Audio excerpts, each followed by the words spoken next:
Hello dear students, एक बार फिर से आप सभी बच्चों का हमारी चैनल BR एकेडमी में वेलकम है। और आप जो है थंबनेल से ही आपको पता चला होगा कि आज का जो हमारा टॉपिक है it is about the biological classification, जो हमारी क्लास 11th का जो है हमारा सेकंड चैप्टर है। और उसी सेकंड चैप्टर का ये हमारा दूसरा लेक्चर जो है आज का है। तो सभी बच्चों का हमारे इस आरंभ बैच में जो नए बच्चे जुड़े हैं उनका वेलकम है। और आपको बता दूं कि ऑलरेडी कुछ लेक्चर्स हमने अपलोड किए हैं, जिसमें हमने chapter number first class 11th का द लिविंग वर्ल्ड, वो जो उसका पहला चैप्टर है वो हमने कंप्लीट किया। और आज हमारा जो है लेक्चर नंबर सेकंड रहेगा सेकंड चैप्टर का, जिसका नाम है द बायोलॉजिकल क्लासिफिकेशन। ठीक है, तो सभी बच्चों से यही मेरी गुजारिश रहेगी कि आप पहले जो है बाकी लेक्चर्स को देखिए। जब आपकी वहाँ से बेस जो है अच्छी हो जाएगी उसके बाद आप इस लेक्चर पे आ जाइए।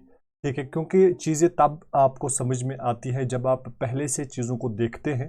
और वहाँ पर हम जो है सिंपल डिफिनीशंस और बाकी चीज़ें भी जो है ना वो डिफ़ाइन करते हैं, बाकी चीज़ें वहाँ पर डिफ़ाइन की जाती है, तब जाके आपको जो है नए लेक्चर समझ में आएंगे। तो ये मेरी रिक्वेस्ट रहेगी उन बच्चों से जो पहली बार हमारे साथ इस वीडियो में जुड़े हैं। ठीक है, तो चलते हम अपना लेक्चर जो है स्टार्ट करते हैं। ठीक है बच्चों, और आप सभी बच्चों को ये बता दूं कि ये जो हमारा लेक्चर चल रहा है और ये जो हमारा आरंभ बैच चल रहा है, इसमें हम तमाम बच्चों को जो कि 2027 के लिए नीट 2027 के लिए प्रिपेयर कर रहे हैं, उन सभी बच्चों के लिए ये बैच जो है ना बहुत इम्पॉर्टेंट है। आपको पूरी बायोलॉजी यहाँ से पढ़ाई जाएगी। और अगर आप ट्रूली जो है नीट 2027 के लिए टारगेट करना चाहते हैं तो आप हमारे साथ इस आरंभ बैच में जो है ज्वाइन कर सकते हो। और आपको पूरी बायोलॉजी यहाँ से पढ़ाई जाएगी। आपको जो है इधर उधर भटकने की कोई ज़रूरत नहीं है। पूरी बायोलॉजी फ्रीली आपको यहाँ पर जो है हमारे यूट्यूब चैनल BR एकेडमी में जो है अवेलेबल रहेगी, जो आपके लिए फ्री ऑफ कॉस्ट रहेगी। ठीक है,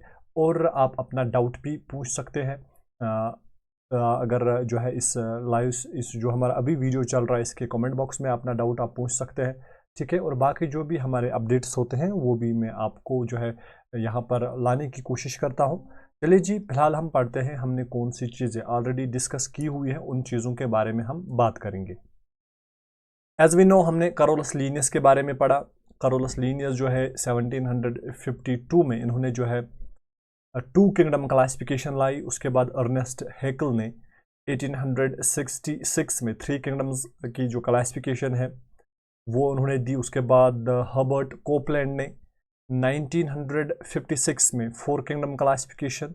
उसके बाद क्लासिफिकेशन जो है और इवाल्व होकर आर्च विठाकर की क्लासिफिकेशन 1969 में जो उन्होंने फाइव किंगडम क्लासिफिकेशन दे दी।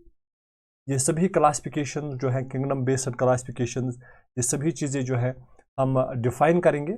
और आप बने रहिए, इस वीडियो में आपको पूरी चीज़ें समझाई जाएगी। पहले हम पढ़ेंगे लीनियस जो थे, कैरोलस लीनियस, इनकी जो क्लासिफिकेशन है लिविंग ऑर्गेनिजम्स को क्लासिफाई करने की जो उन्होंने क्लासिफिकेशन दे दी, उस क्लासिफिकेशन को हम टू किंगडम क्लासिफिकेशन कहते हैं। अब ये टू किंगडम क्लासिफिकेशन क्या होता है? देखिए, अभी तक बहुत सारी चीज़ें हमने डिस्कस की हुई है। क्लासिफिकेशन की ज़रूरत क्यों है, क्लासिफिकेशन से क्या होता है, वो सारी चीज़ें हमने डिस्कस कर ली है। अब हम ये देखते हैं कि जो कैरोलस लीनियस थी, इन्होंने जो टू किंगडम क्लासिफिकेशन दे दी, इसका मतलब क्या है। कैरोलस लीनियस जो थे, इन्होंने जो आपको पता है बाइनोमियल नॉमेनक्लेचर और साइंटिफिक नेमिंग, कैसे हम लिविंग ऑर्गेनिजम्स के जो साइंटिफिक नामकरण है वो कैसे कर सकते हैं, वो चीज़ें उन्होंने दी।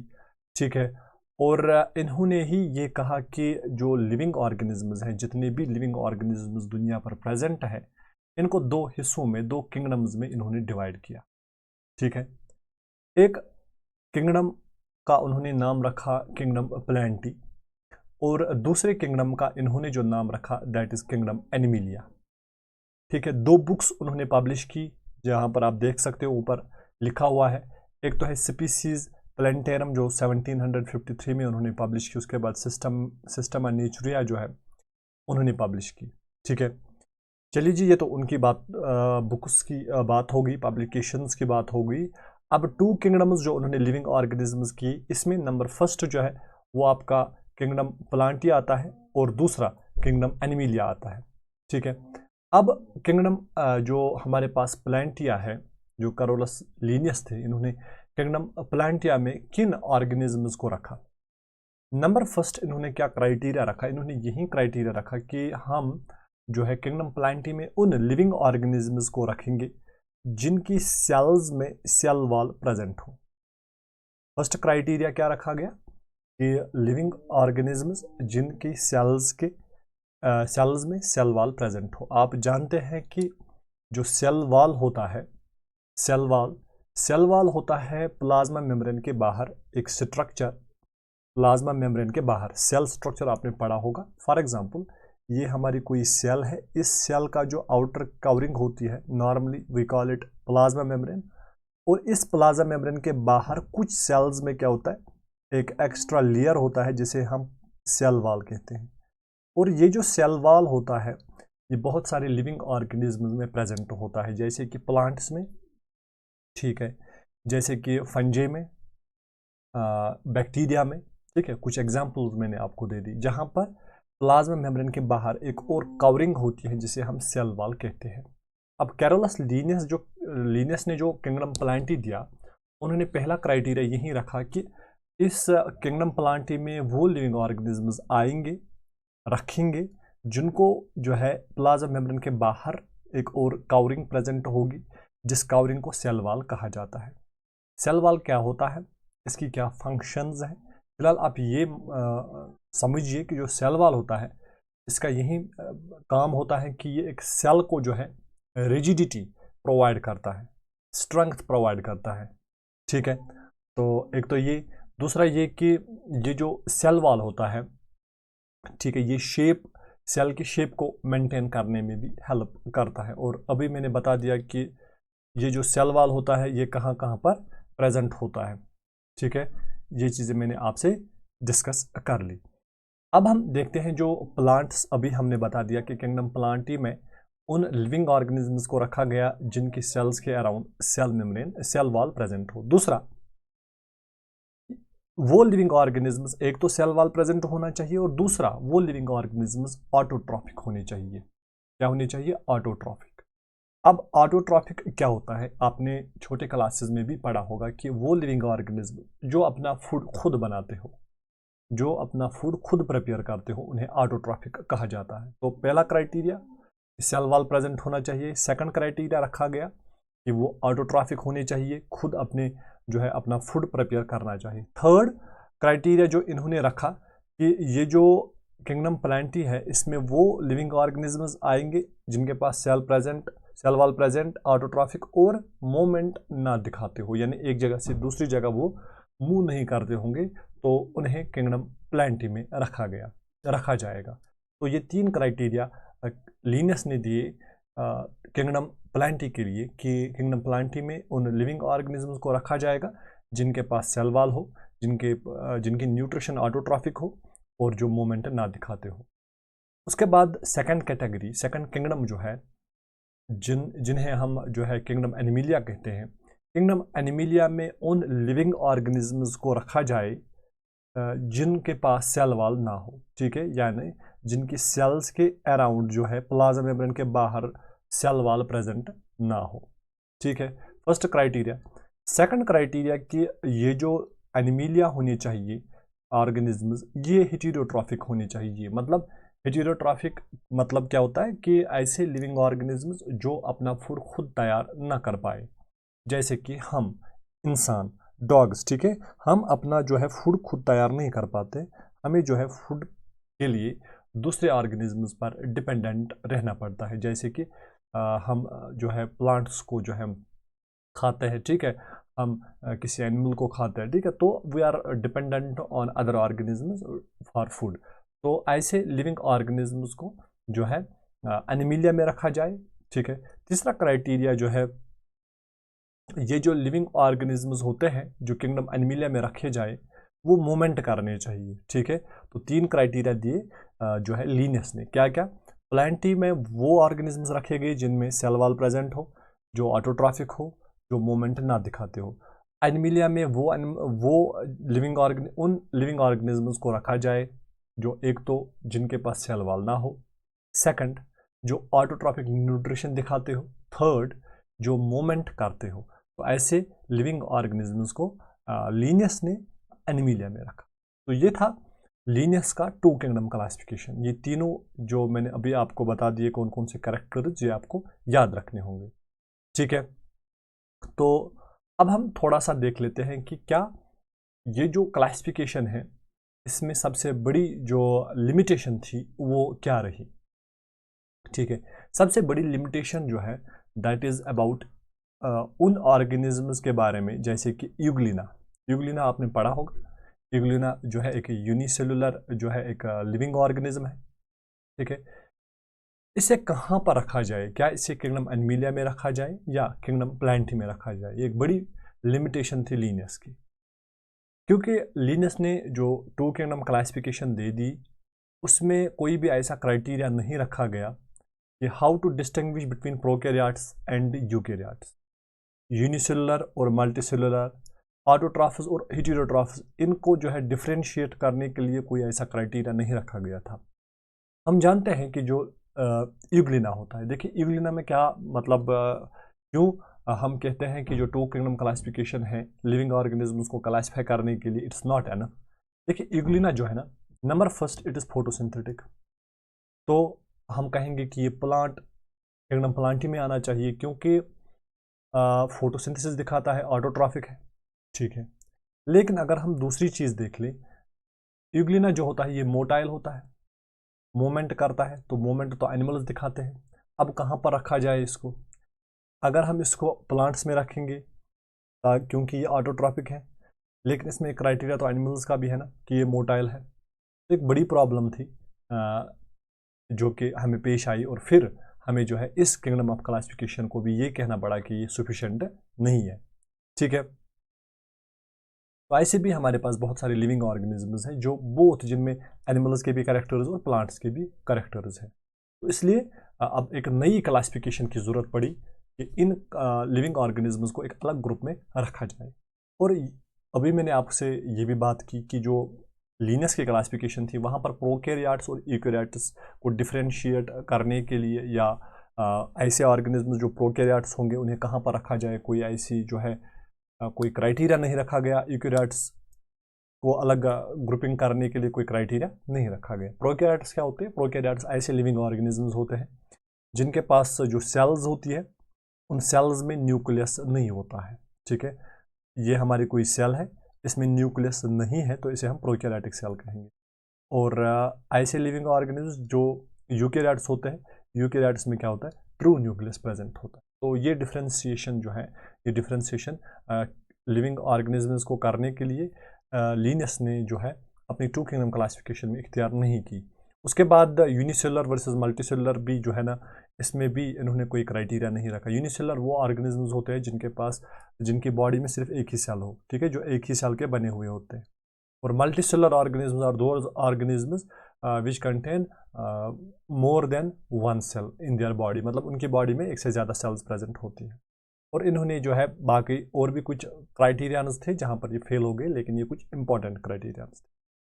अब उसके बाद हेकल साहब आ गए। हेकल ने कहा चलो जी, अगर आप लीनियस की क्लासिफिकेशन में लिमिटेशंस हैं तो मैं एक नई क्लासिफिकेशन लेके आया हूँ जिसे हम थ्री किंगडम क्लासिफिकेशन कहते हैं, जो कि हेकल ने दे दी। हेकल जो थे, हेकल ने ये क्लासिफिकेशन जो है अर्नेस्ट हेकल ने 1866 में दे दी। ठीक है, और इन्होंने क्या किया, इन्होंने यूनिसेलुलर ऑर्गेनिजम्स को अलग एक ग्रुप में जो है एक किंगडम में डिवाइड किया। ठीक है, यानी अगर हमारे पास अभी तक जो क्लासिफिकेशन थी टू किंगडम क्लासिफिकेशन, जिसमें प्लांट्स और एनिमल्स की दो कैटेगरीज थी, अब वहाँ पर प्रॉब्लम यही थी कि यूनिसेलुलर ऑर्गेनिजम्स को जो है कहाँ पर रखा जाए, वो प्रॉब्लम थी। अब इस हेकल साहब ने क्या किया, इन्होंने जो यूनिसेलुलर ऑर्गेनिजम्स हैं इनकी एक अलग कैटेगरी बना ली। प्लांट्स, चाहे वो प्लांट्स में थे पहले या एनिमल्स में, तो वहाँ से निकाल कर उन्हें एक अलग ग्रुप में रखा गया और इस अलग ग्रुप को किंगडम प्रोटिस्टा नाम दिया गया। पहले से प्लांटी तो था ही, ठीक है, उसके बाद एनिमिलिया भी पहले से था। अब इन्होंने एक नया किंगडम दे दिया जिसका नाम प्रोटिस्टा रखा गया। प्रोटिस्टस में उन लिविंग ऑर्गेनिजम्स को रखा गया जो कि यूनिसेलुलर थे, जो कि यूनिसेलुलर थे। ठीक है बच्चे, जो कि यूनिसेलुलर थे। ये एक इंपॉर्टेंट आपके लिए जो पॉइंट है कि जो हेकल्स थ्री किंगडम क्लासिफिकेशन है, इसमें एक नया जो किंगडम बनाया गया, उस किंगडम का नाम क्या रखा गया, प्रोटिस्टा। ठीक है, ताकि जो है इन यूनिसेलुलर ऑर्गेनिजम्स को कॉम्प्लेक्स ऑर्गेनिज्म से जो है दूर किया जाए, चाहे वो प्लांट्स हो या एनिमल्स हो। ठीक है, तो इस प्रोटिस्टा में एमोबा को भी रखा गया, इसमें पैरामीशियम, इसको एग्लुना यूग्लिना जो है वो भी इसी में रखा गया। ठीक है, बैक्टीरिया को भी इसी में रखा गया। ठीक है, तो इन्हें जो है प्रोटिस्टा नाम दिया गया। अब यहाँ पर प्रॉब्लम क्या थी, प्रोटिस्टा में चलो ठीक है, इन्होंने जो ऑर्गेनिजम्स रखे, अब वो यूनिसेलुलर ऑर्गेनिजम्स यहाँ पर रखे गए, लेकिन प्रॉब्लम आई प्रोकैरियोटिक प्रॉब्लम। प्रोकैरियोटिक प्रॉब्लम यानी यहाँ पर हमने यूनिसेलुलर ऑर्गेनिजम्स को तो रखा, लेकिन हमने प्रोकैरियोट्स और यूकैरियोट्स को इकट्ठे इस प्रोटिस्टा में रखा। ठीक है, हेकल ने क्या किया, इसने सिंगल सेल्ड ऑर्गेनिजम्स को एक ही ग्रुप में रखा, जिसे हमने प्रोटिस्टा नाम दे दिया। ठीक है, लेकिन जो ही माइक्रोस्कोपिक जो टेक्नोलॉजी है वो इम्प्रूव हुई, तो साइंटिस्ट्स ने ये रियलाइज़ किया कि जो बैक्टीरिया है वो एब्सोल्युटली उनके पास न्यूक्लियस नहीं होता है, यानी वो क्या होते हैं, प्रोकैरियोटिक। ठीक है, वो क्या होते हैं, प्रोकैरियोटिक। और फिर साइंटिस्ट्स ने और ये भी देखा कि जो ये प्रोकैरियोट्स होते हैं, इनमें जो मेम्ब्रेन बाउंड ऑर्गेनेलीज होती हैं वो एब्सेंट होती हैं।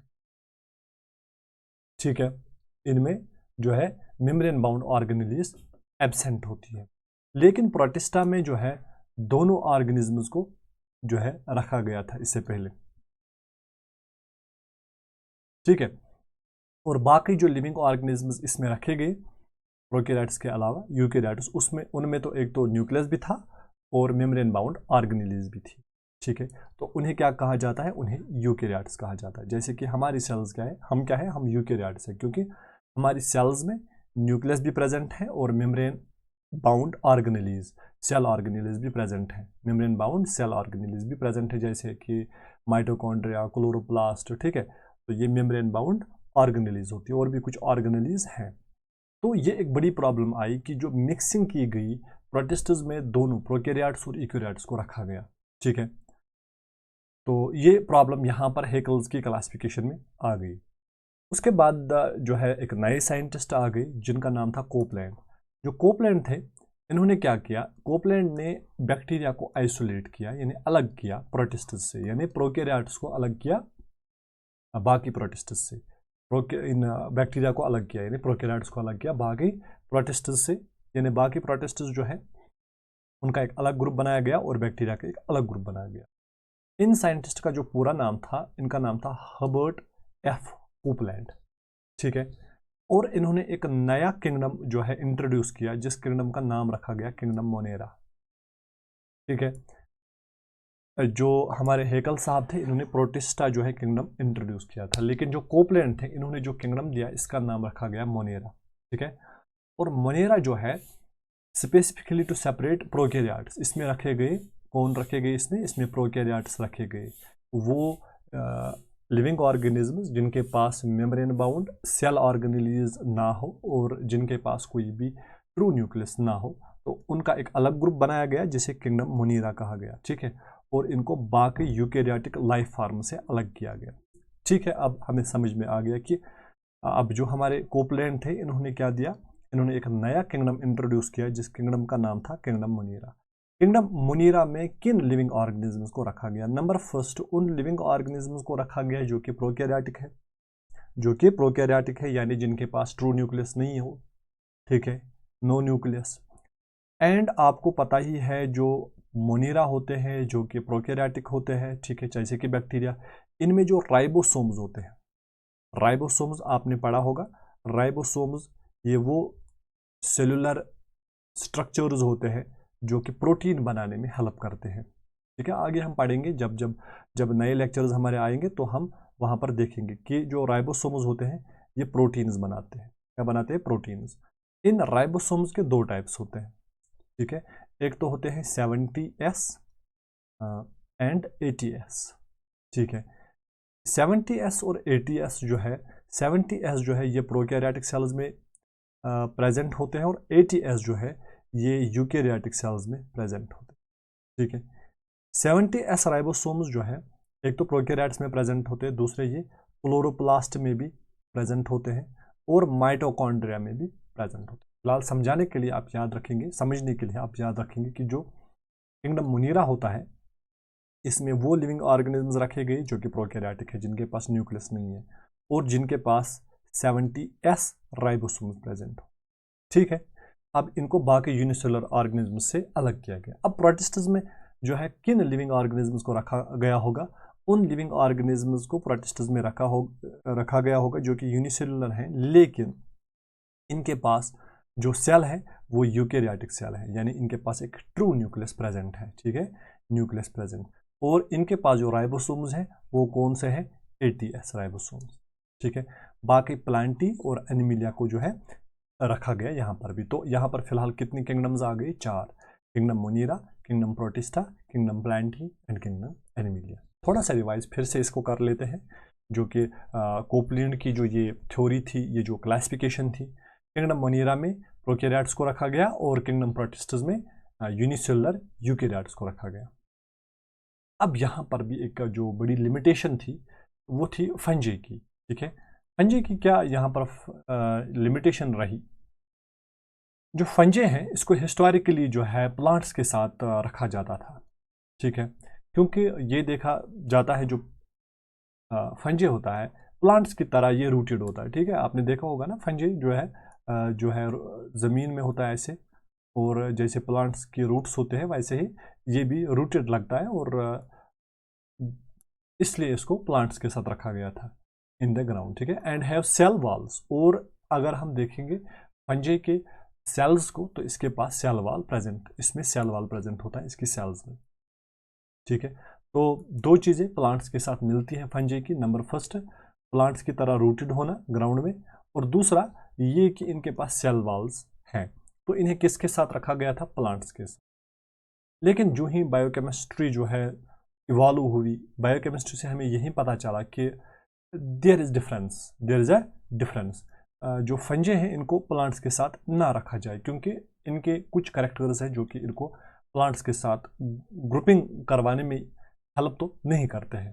तो उससे क्या पता चलता है कि इनको अलग एक ग्रुप में रखा जाए। नंबर फर्स्ट, आप देखते हो जो फंजे होता है इनके पास क्लोरोफिल नहीं होता है। क्लोरोफिल ग्रीन पिगमेंट, पता है ना आपको, ग्रीन पिगमेंट, जिससे लिविंग जो हमारे प्लांट्स होते हैं, ग्रीन प्लांट्स, वो फोटोसिंथेसिस करते हैं।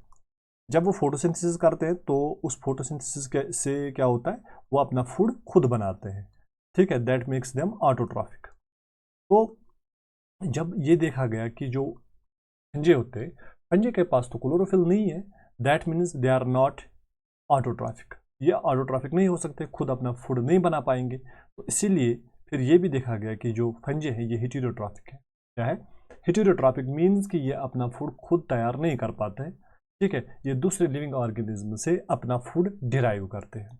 सेकंड डिफरेंस ये देखी गई कि जो इनका सेल वॉल है, वो सेल वॉल जो है काइटिन का बना है।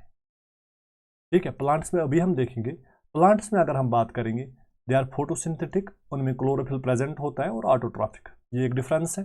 दूसरी डिफरेंस जो सेल वॉल की है, प्लांट्स में जो सेल वॉल होता है वो सेलुलोज का बना होता है, कार्बोहाइड्रेट का, मतलब एक कार्बोहाइड्रेट होता है पॉलीसैकेराइड जिसे हम सेलुलोज कहते हैं। आगे जाके हम ये सारी चीज़ें बायोमॉलिक्यूल्स में पूरी तरीके से हम समझ जाएंगे। फिलहाल आपको याद रखना होगा जो फंजे होते हैं इनमें जो है क्लोरोफिल नहीं होता है, इसलिए ये हेटेरोट्रॉफिक होते हैं, और प्लांट्स में क्या होता है, क्लोरोफिल प्रेजेंट होता है और they are photosynthetic, we can say autotrophic. और सेल वॉल की डिफरेंस ये है कि जो सेल वॉल फंजे में होता है वो काइटिन का बना होता है, और सेल वॉल जो प्लांट्स में होता है वो सेलुलोज का बना। तो ये तो डिफरेंसेस है, फिर क्यों हम फंजे को प्लांट्स के साथ रखें, ऑटोट्रॉफिक तो फंजे है ही नहीं, सेल वॉल तो फंजे का जो है काइटिन का बना है, इसलिए इनको अलग एक ग्रुप में रखा जाए। फिलहाल ये तो कोपलैंड की एक हम कह सकते हैं कि उनकी लिमिटेशन थी कि उन्होंने फंजे को प्लांट्स के साथ रखा। ठीक है, तो इसके बाद विठाकर साहब आ गए, जो कि आपके एनसीईआरटी में भी लिखा गया है, एक पूरी डिटेल है क्लासिफिकेशन की आपकी एनसीईआरटी में। विठाकर ने कहा क्यों ना हम फंजे को अलग करें। ठीक है, इन्होंने फंजे के लिए एक अलग किंगडम बना लिया जिसका नाम ही रखा गया किंगडम फंजे। ठीक है, तो इनका एक अलग ग्रुप रखा गया। तो पहले से मुनीरा था ही, उसके बाद प्रोटिस्टा भी था, प्लांटी में फंजे था, और प्लांटी से फंजे को अलग किया गया विठाकर ने, और अलग एक किंगडम बनाया गया जिसे किंगडम फंजे कहा जाता है। अब कुल मिलाकर 1, 2, 3, 4 एंड 5 किंगडम्स बन चुके हैं। तो इसीलिए विठाकर की क्लासिफिकेशन को 5 किंगडम क्लासिफिकेशन भी कहते हैं। ठीक है, तो ये जो थ्योरी, ये जो क्लासिफिकेशन है, इन्होंने 1969 में इंट्रोड्यूस की। ठीक है, आपके एनसीईआरटी में लिखा गया और फंजी को एक अलग किंगडम में रखा गया। अब ये जो हमारे विठाकर साहब ने, इन्होंने लिविंग ऑर्गेनिजम्स को 5 जो क्लास किंगडम्स हैं, इनमें ग्रुपिंग करने के लिए 5 क्राइटेरिया हमारे पास रखे। ठीक है, इन्होंने कहा कि लिविंग ऑर्गेनिजम्स को क्लासिफाई करने के लिए पहले आप देख लीजिए सेल स्ट्रक्चर कैसा है। सेल स्ट्रक्चर मतलब क्या सेल प्रोकैरियोटिक है या यूकैरियोटिक। ठीक है, ये पहला क्राइटेरिया इन्होंने रखा। सेकंड क्राइटेरिया जो इन्होंने रखा, बॉडी ऑर्गेनाइजेशन। बॉडी ऑर्गेनाइजेशन का मतलब है कि क्या जो लिविंग ऑर्गेनिजम्स है ये यूनिसेलुलर है या मल्टीसेलुलर। ठीक है, और क्या जो लिविंग ऑर्गेनिजम्स है या यूनिसेलुलर है या multicellular. Number third criteria nutrition, autotrophic है या हेटेरोट्रॉफिक। ठीक है, रिप्रोडक्शन, क्या इनमें रिप्रोडक्शन जो है वो सेक्चुअल है या एसेक्चुअल, कौन सी टाइप की रिप्रोडक्शन होती है। तो इस बिना पर आप क्या लिविंग ऑर्गेनिजम्स को क्लासिफाई करोगे इन क्राइटेरियाज को देख के। और फिफ्थ पिलर इन्होंने ये भी रखा कि फाइलोजिनी देखो। फाइलोजिनी आपको पता ही है, ऑलरेडी हमने डिस्कस किया हुआ है प्रीवियस क्लासेस में कि इवोल्यूशनरी जो है इवोल्यूशनरी रिलेशनशिप को भी देखना है हमें। इन सभी क्राइटेरियाज को आप मद्देनजर रखकर जो है लिविंग ऑर्गेनिजम्स को क्लासिफाई करेंगे। तो ये थी हमारी विठाकर की जो है क्लासिफिकेशन। उन्होंने 5 किंगडम्स बनाए, kingdom Monera, kingdom Protista, kingdom Fungi, kingdom Plantae and kingdom Animalia. और यहाँ से क्वेश्चन भी आता है, नीट में अक्सर यहाँ से क्वेश्चन आता है कि आप बताइए कि कौन से 5 क्राइटेरिया जो है विठाकर ने रखे। आपको CBNRP याद रखना है, CBNRP। C का मतलब है सेल स्ट्रक्चर, B का मतलब है बॉडी ऑर्गेनाइजेशन, N का मतलब है न्यूट्रिशन, R का मतलब रिप्रोडक्शन, F का मतलब फाइलोजिनी। ये 5 कैरेक्टरिस्टिक्स जो है आपको याद रखने हैं और ये पेंटागन आप बनाएंगे अपनी कॉपी पर, ठीक है, नोटबुक पर, तो आपको जो है ये चीज़ें जो है समझ में आएंगी और याद रहेंगी। ठीक है, और ये असर्शन रीजन टाइप यहाँ से क्वेश्चंस बनते हैं।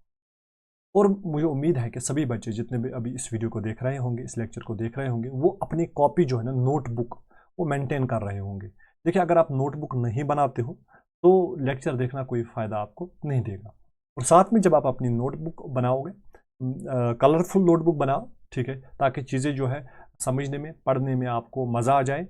और साथ साथ जब आप इस लेक्चर को पढ़ोगे, बाद में इसको रिवाइज भी कीजिएगा आज ही के दिन, और आज ही के दिन इसके रिलेटेड जो है आप MCQs भी ज़रूर कीजिएगा, और वो भी नीट लेवल के MCQs आप करेंगे, तब जाके जो है आपको चीज़ें और अच्छे से समझ में आएगी, और ये भी पता चलेगा कि आपको जो है कहाँ पर वीकनेस है, कहाँ पर आपको चीज़ें समझ में नहीं आई। और सभी बच्चों से फिर से कहना चाहूँगा, देखिए, अगर आपका कोई डाउट रहता है तो आप मुझे इस वीडियो के कमेंट बॉक्स में पूछ सकते हैं, मैं आपका आंसर देने की ज़रूर वहाँ पर कोशिश करूँगा। अब इसके बाद जो कि आपकी इस NCERT में नहीं लिखा गया है, लेकिन एक और क्लासिफिकेशन आती है जिसको देने वाले जो है उन साइंटिस्ट्स का नाम जो है वो है वूज। वूज ने एक क्लासिफिकेशन दे दी जिसको हम कहते हैं 3 डोमेन क्लासिफिकेशन।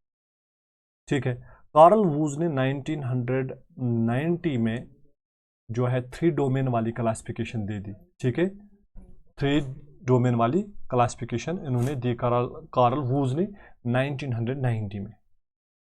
ठीक है, इसे हम मॉडर्न मॉलिक्यूलर क्लासिफिकेशन भी कहते हैं। इन्होंने जो क्लासिफिकेशन दे दी that was mostly based on 16S ribosomal RNA। देखिए, ये चीज़ पूछी जाती है कभी कभार कि जो कार्ल वूज की क्लासिफिकेशन थी वो किस बेस्ड पर ज़्यादा थी, मतलब कौन सा क्राइटेरिया उन्होंने ज़्यादा यूज़ किया था। That was 16S ribosomal RNA।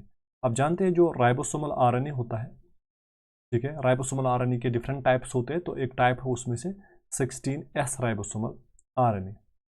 तो इसके बिना पर इन्होंने 3 डोमेन्स दे दिए। Number first bacteria, number second जो इन्होंने दिया आर्किया, और नंबर थर्ड यूकेरिया। ठीक है, ये इन्होंने 3 डोमेन्स दे दिए, और इन 3 डोमेन्स को फिर 6 किंगडम्स में जो है डिवाइड किया गया। इसे हम 6 किंगडम क्लासिफिकेशन भी कहते हैं और 3 डोमेन वाला क्लासिफिकेशन भी कहते हैं। क्योंकि इन्होंने क्या किया, इन्होंने जो किंगडम मोनेरा था, किंगडम मोनेरा को 2 अलग किंगडम्स में डिवाइड किया। नंबर फर्स्ट आर्की बैक्टीरिया, ठीक है, ये जो आप यहाँ पर देख रहे हो आर्किया, और नंबर सेकंड यू बैक्टीरिया, जो अलग से एक, ये जो है ये मान लीजिए ये यू बैक्टीरिया है और ये आर्की बैक्टीरिया है। तो मोनीरा को दो हिस्सों में डिवाइड किया गया, दो किंगडम्स में, एक तो है आर्की बैक्टीरिया और यू बैक्टीरिया। थर्ड आपको पता ही है फंजे, ठीक है, हो गए 3। और इससे पहले भी जो हमने बिल्कुल मोनीरा, इसको दो किंगडम्स में डिवाइड किया गया, एक तो है यू बैक्टीरिया और आर्की बैक्टीरिया, फिर प्रोटिस्टस का थर्ड, फंजे फोर्थ, प्लांटी फिफ्थ और एनिमिलिया सिक्स्थ किंगडम रखा गया। तो ये 3 डोमेन वाला क्लासिफिकेशन जो है, इसमें बैक्टीरिया और आर्किया को जो है किंगडम मोनीरा से जो है, किंगडम मोनीरा को 2 किंगडम्स में डिवाइड किया गया, 2 डोमेन्स में हम कह सकते हैं, बैक्टीरिया और आर्की बैक्टीरिया में। और बाकी सभी यूकेरियाट्स को, चाहे फंजे हो, प्रोटिस्टस हो, जो कि यूकेरियाट्स हो, उनको डोमेन यूकेरिया में रखा गया। अब हम थोड़ा सा जो हमने कौन कौन सी चीज़ें पढ़ी हैं उसको फिर से जो है समझने की कोशिश करेंगे कि कैसे कैसे जो है हमारी क्लासिफिकेशंस इम्प्रूव होती गई। देखिए, जब माइक्रोस्कोप पहली बार जो है बनाया गया तो उस टाइम 3 किंगडम क्लासिफिकेशन, आपको पता ही है, 3 किंगडम क्लासिफिकेशन दी गई। उसके बाद इलेक्ट्रॉन माइक्रोस्कोप आया, इलेक्ट्रॉन माइक्रोस्कोप से और चीज़ें हमें जो है वो सॉल्व हुई, जो लिविंग ऑर्गेनिजम्स की जो मिस्ट्री थी, ठीक है। फिर 4 किंगडम क्लासिफिकेशन आ गया, जो जो टेक्नोलॉजी और नॉलेज और बढ़ती गई, बायोकेमिस्ट्री की नॉलेज आ गई तो 5 किंगडम क्लासिफिकेशन आ गई। उसके बाद जेनेटिक्स को इन्वॉल्व करके जो है 3 डोमेन वाली क्लासिफिकेशन हमने दे दी। देखिए, अभी तक ये स्लाइड जो है एक इम्पॉर्टेंट स्लाइड है, जो चीज़ें आपने पढ़ी हैं उन्हीं चीज़ों को यहाँ पर हमने सम अप किया है। 2 किंगडम क्लासिफिकेशन जो लिनियस ने दी, उन्होंने जो है 2 किंगडम वाली क्लासिफिकेशन में किंगडम प्लांटी और किंगडम एनिमिलिया दिया, ठीक है ना, ये 2 किंगडम्स। किंगडम प्लांटी में उन्होंने कौन कौन से लिविंग ऑर्गेनिजम्स को रखा था, बैक्टीरिया को भी प्लांटी में रखा गया, यूनिसेलुलर ऑर्गेनिजम्स को, फंजे को और प्लांट्स को, इन्हें एक ही ग्रुप में रखा गया था, एक ही किंगडम में रखा गया था, किंगडम प्लांटी। खाली एनिमल्स को एनिमिलिया में रखा गया था। उसके बाद आई जो है 3 किंगडम वाली क्लासिफिकेशन, जिसमें फिर प्रोटिस्टस को अलग किया गया, ठीक है। प्रोटिस्टस में सिर्फ यूनिसेलुलर ऑर्गेनिजम्स को रखा गया, विदर दे वियर प्रोकैरियोट्स और यूकैरियोट्स, यानी प्लांट्स को 2 ग्रुप्स में तकसीम किया गया। और बाकी जो यूकैरियोट्स थे, यूकैरियोट्स, उन्हें प्लांटिया में रखा गया, और बाकी जो एनिमल लाइक यूकैरियोट्स थे उन्हें एनिमिलिया में रखा गया। उसके बाद 4 किंगडम क्लासिफिकेशन आ गई, उन्होंने प्रोटिस्टस को 2 ग्रुप्स में डिवाइड किया, एक तो है मोनीरा, दूसरा है प्रोटिस्टा। मोनीरा में प्रोकैरियोटिक यूनिसेलुलर ऑर्गेनिजम्स को रखा गया, और प्रोटिस्टस में जो है यूकैरियोटिक यूनिसेलुलर ऑर्गेनिजम्स को रखा गया, और प्लांट किंगडम और फिर एनिमल किंगडम। उसके बाद 5 किंगडम क्लासिफिकेशन जो है, यहाँ पर मोनीरा का अलग ग्रुप है, प्रोटिस्टस का अलग ग्रुप है, और फंजे जो है प्लांट्स के साथ आते थे, इनको अलग किया गया, ठीक है। और ये 5 किंगडम वाली क्लासिफिकेशन आ गई। अब फिर से रिवीजन आप कर लीजिए, एरिस्टोटल ने एनिमल्स और प्लांट्स का वो क्लासिफिकेशन, आर्टिफिशियल क्लासिफिकेशन दे दी। फिर लिनियस की 2 किंगडम वाली क्लासिफिकेशन, वहाँ पर जो लिमिटेशन थी दैट वाज इग्लिना। इसके बाद 3 किंगडम जो हैकल ने दे दी, उन्होंने प्रोटिस्टा को ऐड किया, और वहाँ पर लिमिटेशन प्रोकैरियोट्स और यूकैरियोट्स को मिक्स किया गया था। और उसके बाद जो है 4 किंगडम क्लासिफिकेशन कूपलैंड ने दे दी, जिन्होंने मोनीरा जो है किंगडम ऐड किया, और फंजे इन प्लांटी जो है वो वहाँ पर लिमिटेशन थी। फिर 5 किंगडम क्लासिफिकेशन जो वहाँ पर विठाकर ने एक और किंगडम ऐड किया, फंजे, ठीक है। नेचुरल फाइलोजेनेटिक क्राइटेरिया जो रखा गया था, CBNRP, वहाँ पर क्राइटेरिया रखे गए थे। उसके बाद 3 डोमेन वाली क्लासिफिकेशन कार्ल वूज के 1990 में 3 डोमेन्स बनाए गए on the base of 16S ribosomal, ठीक है। ये चीज़ें हमने ऑलरेडी डिस्कस की हुई है, ठीक है, कि जो विठाकर ने अपनी क्लासिफिकेशन दे दी उसमें कौन कौन से क्राइटेरिया उन्होंने रखे थे। अब हम जो विठाकर की क्लासिफिकेशन है इसको थोड़ा सा और जो है समझने की कोशिश करेंगे।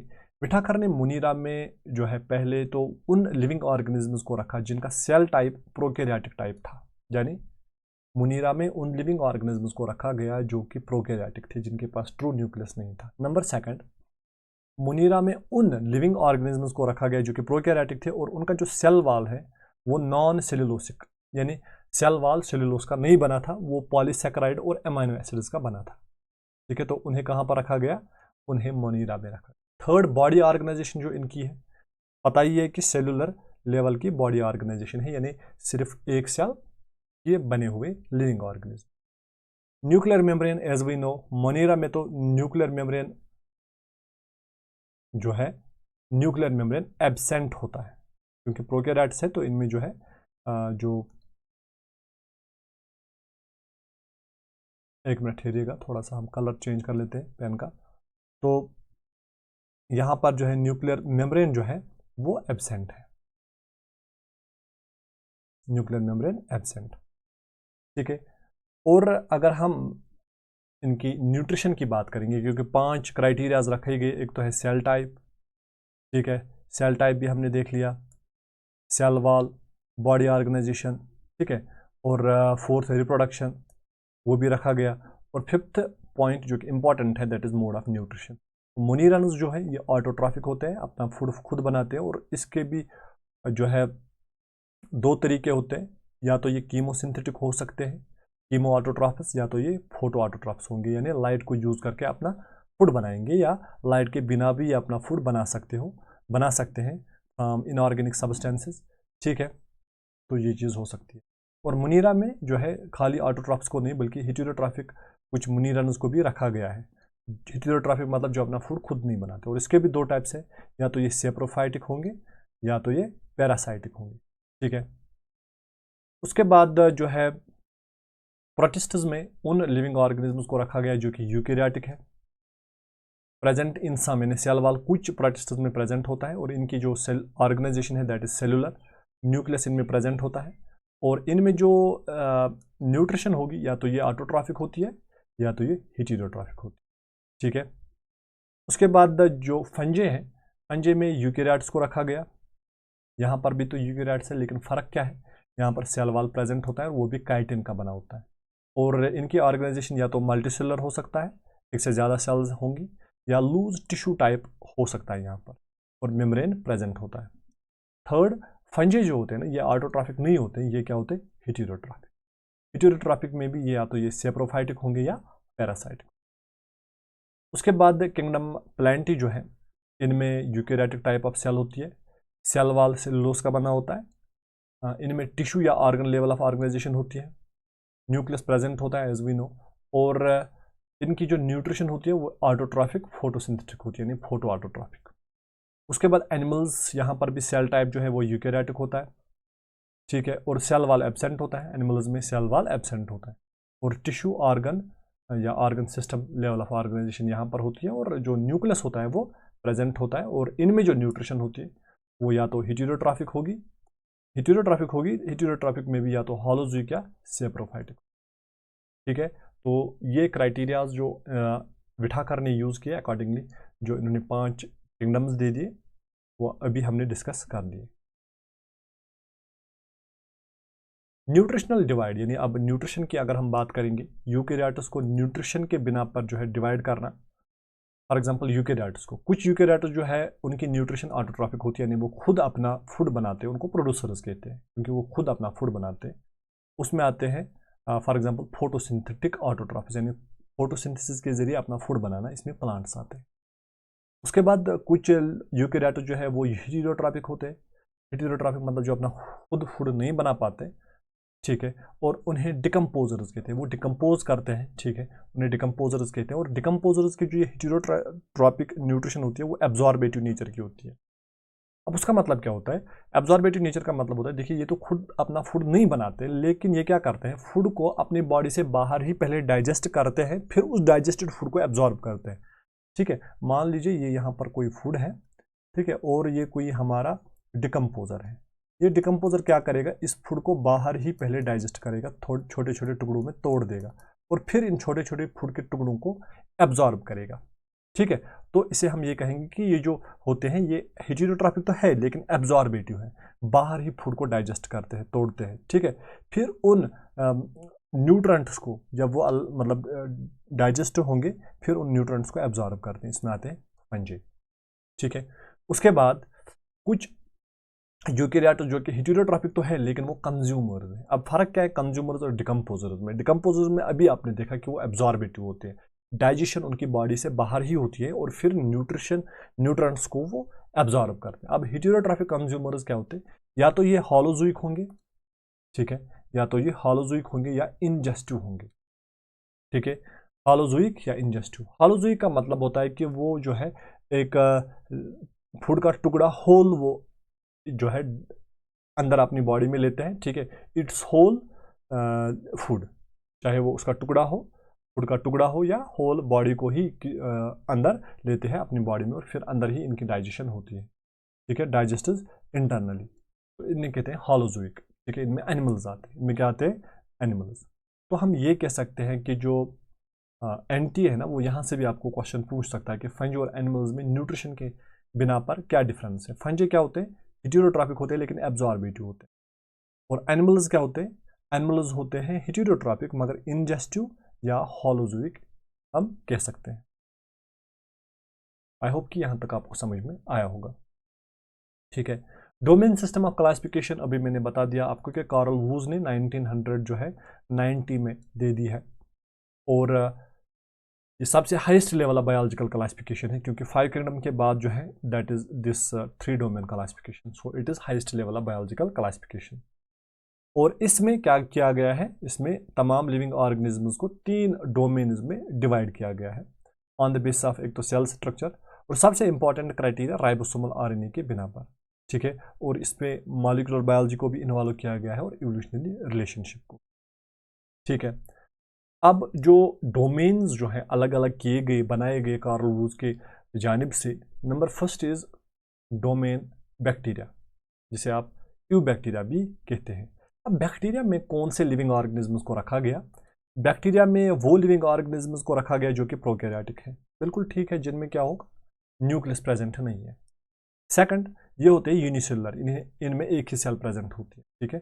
हम यहाँ पर बनाने की कोशिश करेंगे, यानी यहाँ पर वो लिविंग ऑर्गेनिज्म जो कि प्रोकैरियोटिक है, ठीक है, जो कि यूनिसेलुलर है, बिल्कुल ठीक है। और सेकंड, इनमें क्या होता है, पेप्टिडोग्लाइकेन सेल वॉल, यानी इनमें जो सेल वॉल होता है, बाहर एक सेल वॉल प्रेजेंट होता है, और वो जो सेल वॉल होता है वो पेप्टिडोग्लाइकेन लेयर होता है, उसे क्या कहा जाता है, peptidoglycan cell wall, peptidoglycan layer भी कहते हैं, ठीक है, यहाँ तक समझ में आ गया। उसके बाद इनमें जो डीएनए होता है अंदर, वो डीएनए जो है वो सर्कुलर होता है, ठीक है। मान लिया अंदर इनमें डीएनए प्रेजेंट है और वो डीएनए क्या होगा, वो डीएनए जो है वो सर्कुलर होगा, ठीक है, सर्कुलर डीएनए। ये हमने मान लिया कि ये क्या है, circular DNA. DNA double stranded होगा, बिल्कुल, और सर्कुलर होगा। मेम्ब्रेन बाउंड ऑर्गेनेल्स जो है वो एब्सेंट होती है, बिल्कुल, मेम्ब्रेन बाउंड कोई भी और ऑर्गेनेल यहाँ पर प्रेजेंट नहीं होती है, और ये रिप्रोड्यूस करते हैं बाय बाइनरी फिशन, यानी ये डिवाइड होकर 2 फिर से सेल्स बनाएगा, बाइनरी फिशन होगा, पहले सभी चीज़ें अंदर डुप्लीकेट होंगी, चाहे वो डीएनए हो या कोई और चीज़, वो डुप्लीकेट यानी 2 चीज़ें बनेंगी और फिर ये सेल डिवाइड होगी, इसे बाइनरी फिशन कहा जाता है। तो ये जो डोमेन है इसे बैक्टीरिया कहा जाता है, या यू बैक्टीरिया आप लिख सकते हो, यू बैक्टीरिया यानी true bacteria.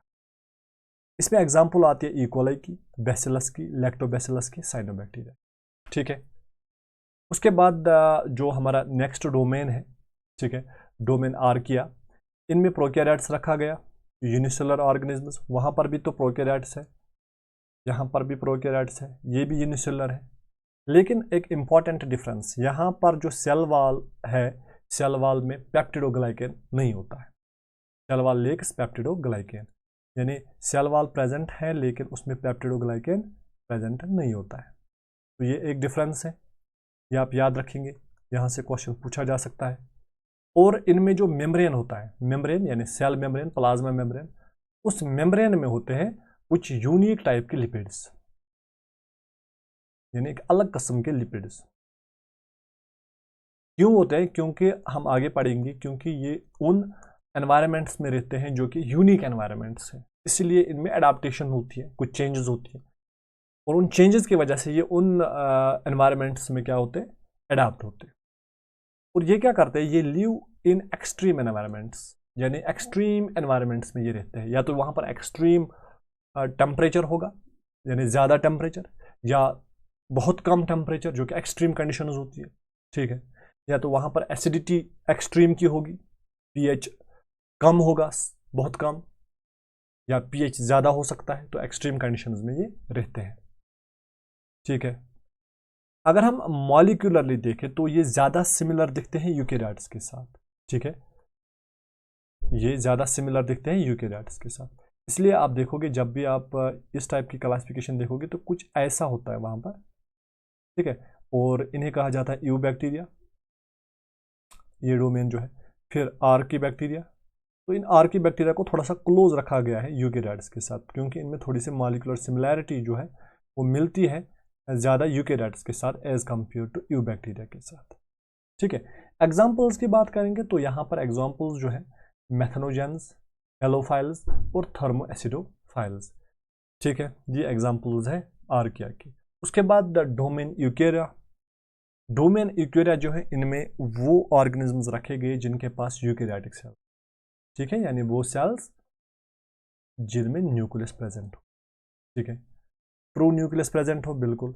Membrane bound organelles present हो, यानी इनमें जो ऑर्गेनेलीज प्रेजेंट होंगे अंदर वो मेम्ब्रेन बाउंड ऑर्गेनेलीज होती है, जैसे कि माइटोकॉन्ड्रिया है, क्लोरोप्लास्ट है, ठीक है, वो चीज़ें होती है। एंडोप्लाज्मिक रेटिकुलम होता है, गोल्गी apparatus होते हैं। क्रोमोसोम्स इनमें क्या होते हैं, लीनियर, कुछ इस तरीके से लीनियर क्रोमोसोम्स, ठीक है। रिप्रोडक्शन इनमें सेक्चुअल या एसेक्चुअल होगी, इनमें दो पेरेंट्स या एक ही पेरेंट इन्वॉल्व होगा। इसमें फिर यूकेरियोट्स में अलग अलग किंगडम्स हैं। एक तो है किंगडम प्रोटिस्टा, किंगडम फंजी, हो गए तीन, हो गए। इससे पहले था हमारा यू बैक्टीरिया और arch bacteria 2, protista 3, fungi 4, Plantae 5 and Animalia 6, ठीक है। कौन कौन से किंगडम्स इसमें आते हैं, kingdom protista, fungi, Plantae and Animalia.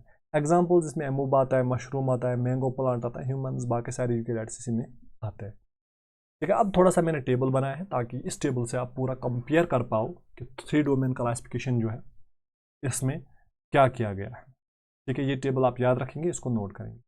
देखिए पहला करेक्टर हमने लिया है सेल टाइप, फिर second nucleus, cell wall, membrane bound organelles, ribosomal RNA, examples. तो अगर हम बात करेंगे बैक्टीरिया की, फिर हम बात करेंगे आर्किया की, फिर करेंगे बात यूकेरा की, ठीक है। बैक्टीरिया में जो है पहले तो इसमें सेल टाइप प्रोकैरियोटिक होती है, न्यूक्लियस एब्सेंट होता है, सेल वॉल पेप्टिडोग्लाइकन होता है, मेम्ब्रेन बाउंड ऑर्गेनेलीज एब्सेंट होती है और राइबोसोमल आरएनए डिफरेंट होता है as compare to archaea and eukarya. उसके बाद आर्किया की अगर हम बात करेंगे, ये भी तो होता है, क्या होता है ये भी तो प्रोकैरियोटिक होता है, बिल्कुल प्रोकैरियोटिक होता है। हमने कहा ये यूकेरियोटिक होता है, ठीक है। न्यूक्लियस इसमें भी एब्सेंट होता है, बिल्कुल। ये डिफरेंस है, इसमें पेप्टिडोग्लाइकन लेयर नहीं होता है, ठीक है। बाकी सारी चीज़ें तो मिलती है, एब्सेंट होता है मेम्ब्रेन बाउंड ऑर्गेनिज्म, लेकिन ये सिमिलर होते हैं क्योंकि इनका जो राइबोसोमल आरएनए है वो मिलता है किनके साथ, यूकेरिया के साथ, ठीक है। ये एक इंपॉर्टेंट एग्जाम्पल है। इसमें एग्जाम्पल की बात करेंगे मैथनोजेंस की, ठीक है। अब उसके बाद हम बात करेंगे यूकेरिया की। यूकेरियास में वो लिविंग ऑर्गेनिजम्स आते हैं जो कि यूकेरियोटिक है, इनमें न्यूक्लियस क्या है, प्रेजेंट है। सेल वॉल वेरिएबल हो सकता है, इन्हें काइटिन का बना होगा या सेलुलोज का बना होगा, ठीक है। मेम्ब्रेन बाउंड ऑर्गेनेलिज इसमें प्रेजेंट होती है और इनमें जो राइबोसोमल आरएनए है वो सिमिलर टू आर्किया होता है, आर्किया के साथ इनका राइबोसोमल आरएनए मिलता है, राइबोसोमल आरएनए। एग्जाम्पल्स ह्यूमंस और प्लांट्स, ठीक है, फंजी वो भी इसी में आएंगे।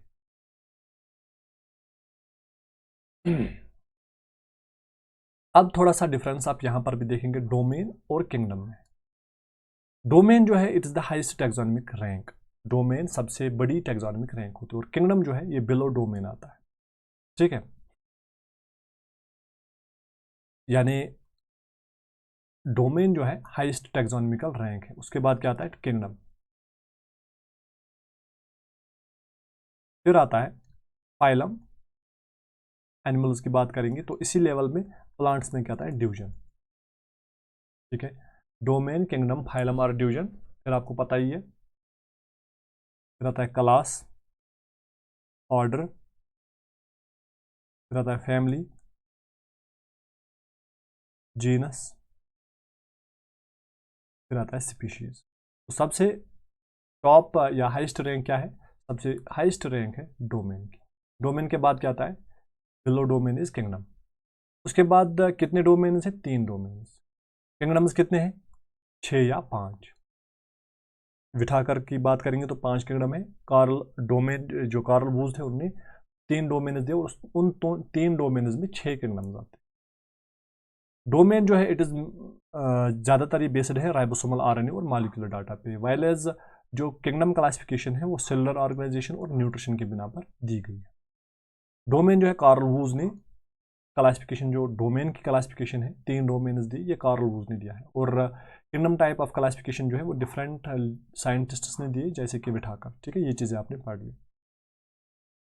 तो यहाँ पर एक ट्री बनाया गया है जिसमें आप देख सकते हो कि जो हमारे आर्किया है इसमें आते हैं एक्सट्रीमोफाइल्स, यानी मतलब जो एक्सट्रीम कंडीशंस में प्रोकैरियोट्स रहते हैं। ठीक है, फिर बैक्टीरिया जिन्हें यू बैक्टीरिया, ट्रू बैक्टीरिया कहते हैं, फिर यूकेरिया जिनमें प्रोटिस्टा, फंगी, प्लांट या एनिमल आते हैं। ठीक है, तो ये चीज़ें हमने ऑलरेडी डिस्कस की हुई है, यहाँ पर उतना कुछ इंपॉर्टेंट नहीं है। हाँ, यहाँ पर थोड़े से 2-4 क्वेश्चंस मैंने यहाँ पर दिए हैं, अगर आप इनको कर सकते हो तो आप कीजिएगा। पहले तो है कि 1 मिनट हम चार्ज पर रखते हैं लैपटॉप को ताकि आगे प्रॉब्लम ना आए। और इस तरीके से हमने कंप्लीट भी किया है ये लेक्चर। तो देखिए इस चीज़ को हम पहले नोट करेंगे कि which criterion was not used by R H. Whittaker. कौन सा क्राइटेरिया आर.एच. विठाकर ने अपनी 5 किंगडम क्लासिफिकेशन में यूज़ नहीं की। Number 1 cell structure, number 2 body organisation, number 3 habitat, number 4 reproduction.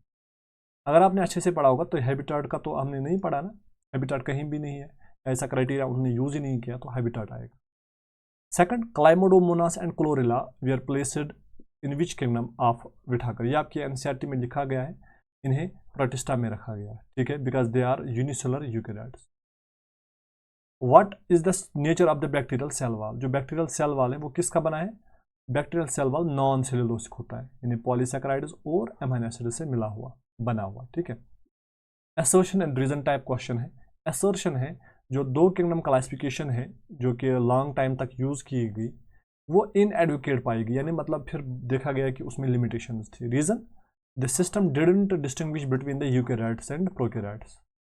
Eukaryotes और प्रोकैरियोट्स की जो जो उनकी वो डिफरेंस है वो यहाँ पर जो है नहीं थी। यूनिसेलुलर और मल्टीसेलुलर ऑर्गेनिजम्स को अलग करना वो भी नहीं था। फोटोसिंथेटिक और नॉन फोटोसिंथेटिक ऑर्गेनिजम्स को डिफरेंशिएट करना वो भी नहीं था। क्या ये सही है? बिल्कुल सही है, दोनों करेक्ट है। तो both and R true and R is the correct explanation of R. तो ये हमारी जो थी, ये हमारा लेक्चर था about the, it was our second lecture of biological classification. तो आई होप कि सभी बच्चों को जो है समझ में आया होगा, और अगर कहीं पर आपको कन्फ्यूजन हुआ होगा तो मुझे आप ज़रूर कमेंट बॉक्स में बताइएगा और मैं आंसर देने की ज़रूर कोशिश करूँगा। तो सभी बच्चों का एक बार फिर से मैं थैंक यू कहना चाहूँगा, और आप हमारे साथ हमेशा जुड़ सकते हो। ठीक है, आपको आरंभ बैच में पूरी बायोलॉजी पढ़ाई जाएगी। Thank you.